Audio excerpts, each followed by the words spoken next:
one, fight!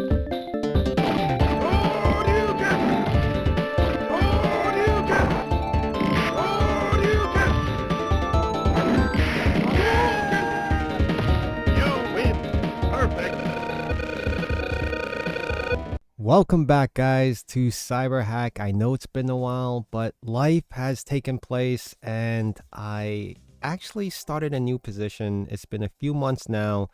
I don't remember if I shared that in my last few videos, but yes, I did transition to another position if you were unaware of that. Now, that speaks a lot in volume about the current market because I am still able to transition to a new position while working somewhere else. And I believe now I think back about it, I did kind of announce that I left my job, but I never announced where I went or when I was starting and this and that. Of course, I needed some time to transition into the position, learned a hell of a whole lot because the organization's probably 50 times larger than my previous one. So there's a lot going on. Without disclosing too much information, I will say this about the current market. If you're a seasoned senior position level, cybersecurity, GRC, you have a better chance of landing a position because you have the experience. You do not need training or additional training as much as someone who's entry level, an associate level, intern level, where they have to spend more resources, more people in order to bring that person up to speed. Now, I do want to go over a few things, numbers mainly about the current market in 2024 and where we are right now, where it's kind of settling down and the market seems to be picking back up. And I'll show you guys what I mean exactly, because I've been noticing right now the job market, it's there, but it's also not. And you're going to probably be like, okay, that's like so much clickbait and so much dragging on this video. I will show you guys a few things, and I want to be transparent about this, is that yes, some certifications matter. And I'll point out the ones that will, because as you're watching this video, you're going to ask like, hey, I'm trying to get into cybersecurity. Should I take the CC, which is free? Yeah, you can, but it probably won't get you far. Is Security Plus a benefit? Yeah, of course, right? Does CEH make a difference in getting an interview somewhere?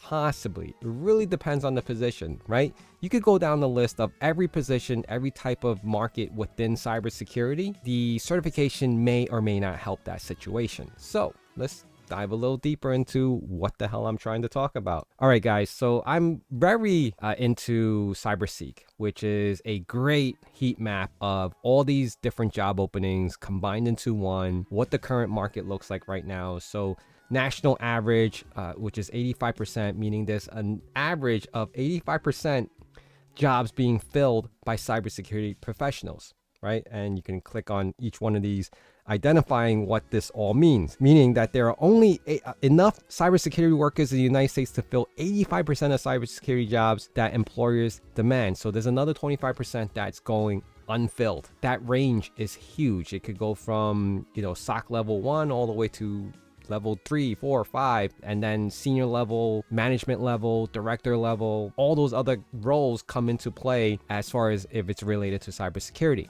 Now, you can't always mix all of them together, right? Because not everyone can fill all those types of roles. But unfortunately, when they group cybersecurity, everything falls under the same umbrella. One thing I wanted to point out is certification holders. Yes, there's tons of Security Plus people. There's tons of CISS people. And these are the top certifications for cybersecurity. I'm not saying that you have to go out and get all of these, but look at the opening requesting certifications from jobs. And you can do this when you're in LinkedIn. You could do this on Indeed. You can actually see the requirements of what certifications they're asking for. But if you go over it, majority of them, and of course they're listing from popular to least popular with the demand.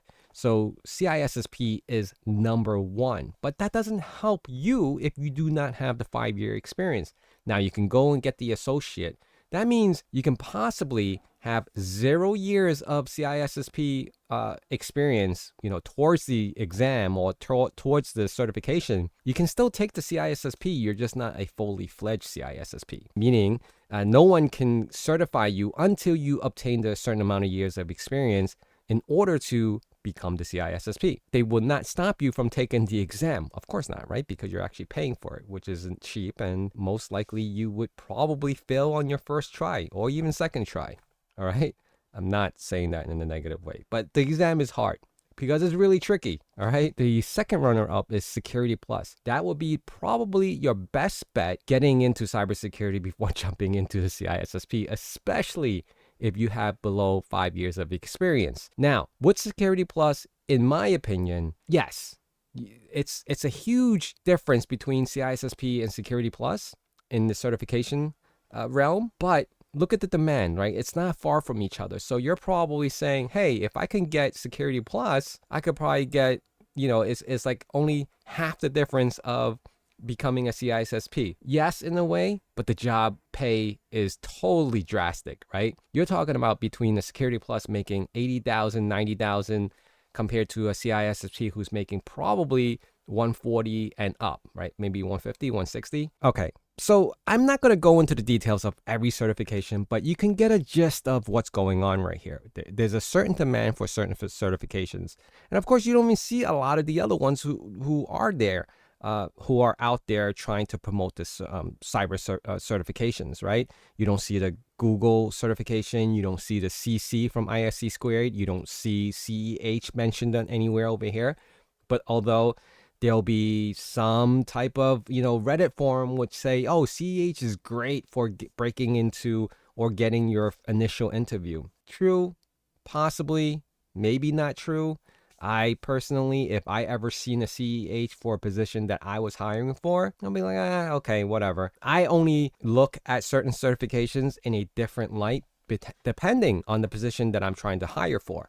Now, if it was a pen tester, even if you had the CEH, I'll be like, okay. But if you came in and said, all right, I've taken the PNPT or the OSCP, I'll be like, all right, that's a little better than just the CEH alone because it really doesn't demonstrate anything when you just have the CEH to be a pen tester. My opinion. All right. I'm not saying other recruiters, other organizations may look at that differently. Some people may favor CEH over other certifications, pen testing certifications more than others. So I can't speak for everyone, but that's just my opinion on what I look for.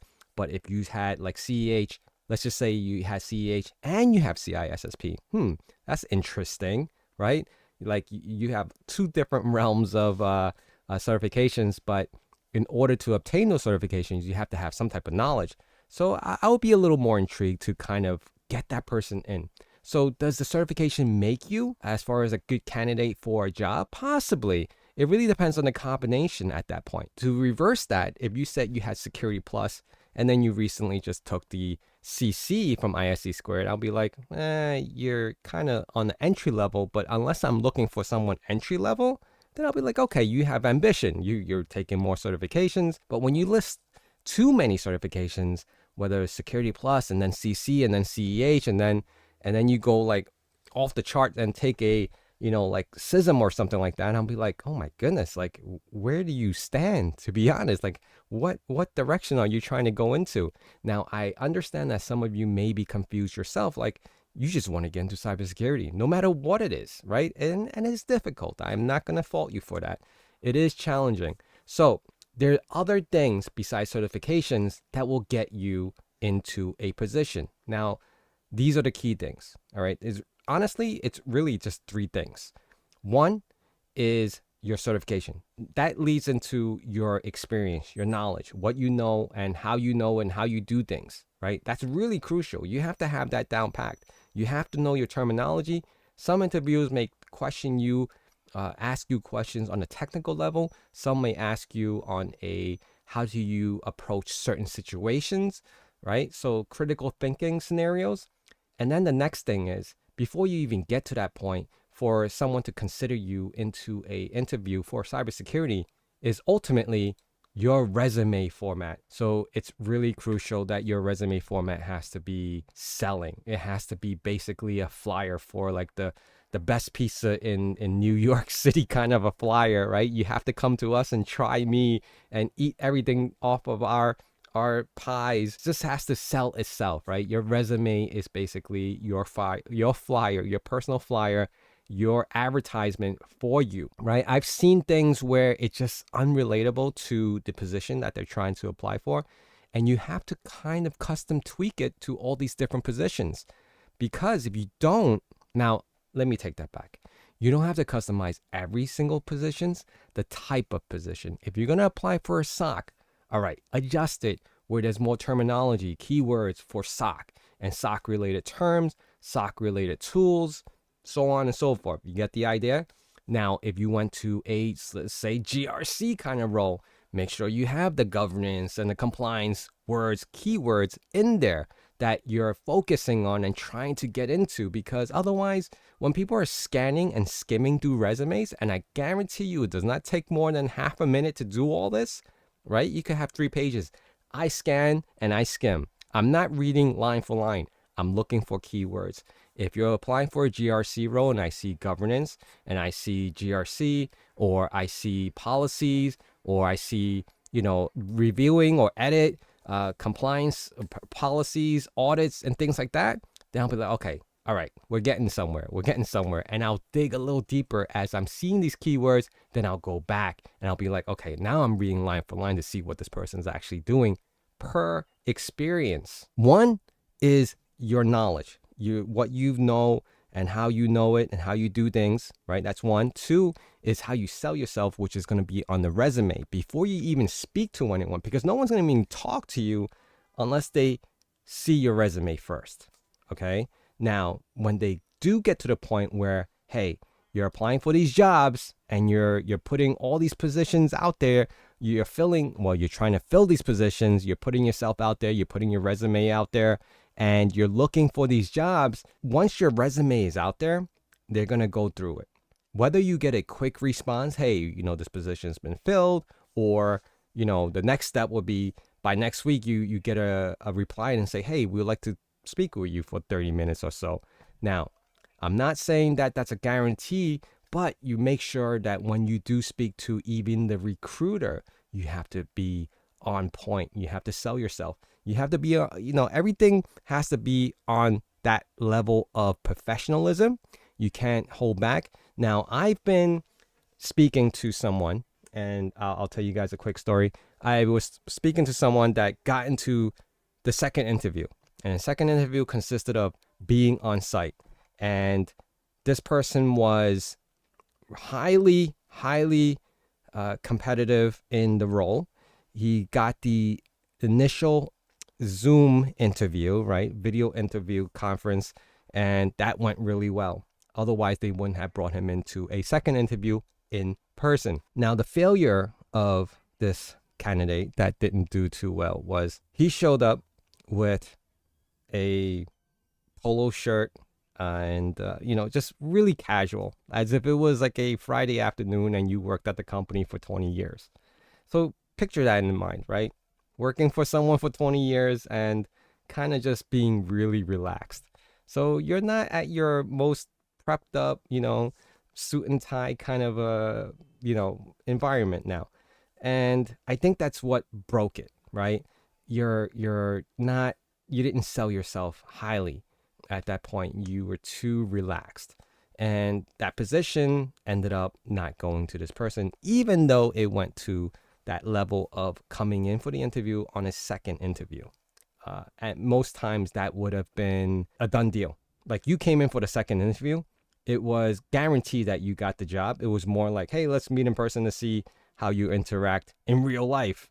And apparently that didn't go too well because of that. Just that, right? So when you get to that point, or you get to that level, no matter what, even if it's a video interview, make sure your attire, guys and girls, you just have to dress the part, right? I don't care if it was a, company that deals with garbage all day. If you're going and walking into an interview, no matter who you're speaking with, and especially if it's the hiring manager and the person above him and considering you for the job, dress the part, right? No matter what. And, that also applies for whenever you're going to your existing or current work. You have to be presentable because you never know who you're going to meet along the way. Going back to all of this is that, one, you have to know everything that you're putting on your resume. Then you put it on your resume to really sell yourself.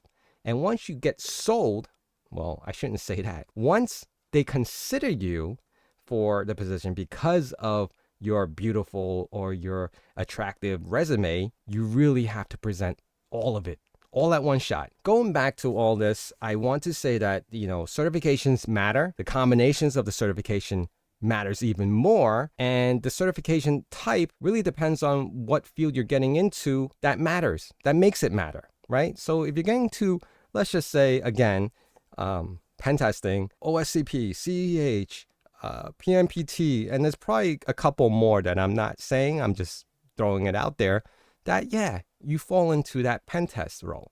Now, if you get into more senior engineering, cybersecurity roles, and you have like the CISSP, or you have like, Cisco cybersecurity, and you have all these other technical certification, maybe even vendor certifications, let's just say CrowdStrike, Splunk, and all those other certifications. Remember, don't forget about those.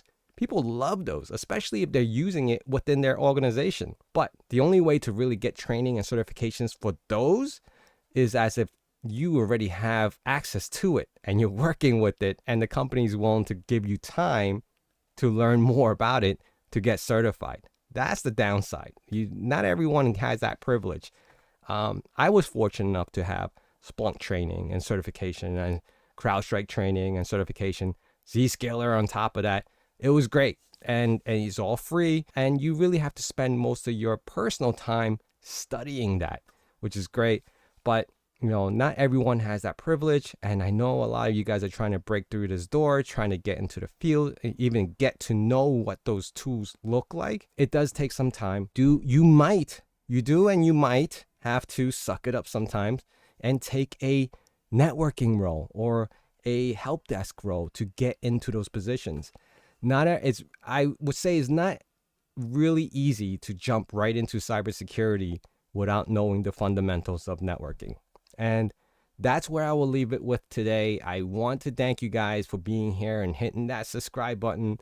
Hopefully this made sense to some of you guys who are trying to get into the field, or at least transitioning over to a different part of cybersecurity, or even the more veterans or seniors who are trying to jump onto a different position right now. The market is interesting. The market is looking for senior people more than they are looking for junior people. Now, I'm not saying that 100% is like that, but for the most part, as far as positions and what I've been analyzing and what I've seen so far, if you look up entry level or associate level, a lot of more senior level positions, because again, it goes back to like, you want a noob or someone that has no experience, but then in the description of the job posting, you want someone that has 3 to 4 years experience. Like, it just doesn't make any sense. Like, I've been through that. I've reviewed that in the past. And unfortunately, corporations and jobs who are posting these positions online are not fixing that for whatever reason it is. I just don't understand it. So it dilutes the job market as far as cybersecurity, and it knocks out and it weeds out a lot of people. So until that gets fixed, these numbers sometimes are just not accurate. How many entry jobs are there? But in reality, they're not entry-level jobs if you're looking for people with experience. Just saying, guys. All right, I want to thank you before this video gets too long and crazy. So hopefully I'll be making more videos to discuss this. And as I'm monitoring the market more, I want to be able to kind of bring it to light that, the market is there, but it's also a little confusing. So as time goes on, I'm sure that, in hindsight, things will change, right? It always makes sense in hindsight. So thank you guys for being here, and I'll see you guys again really soon. Take care.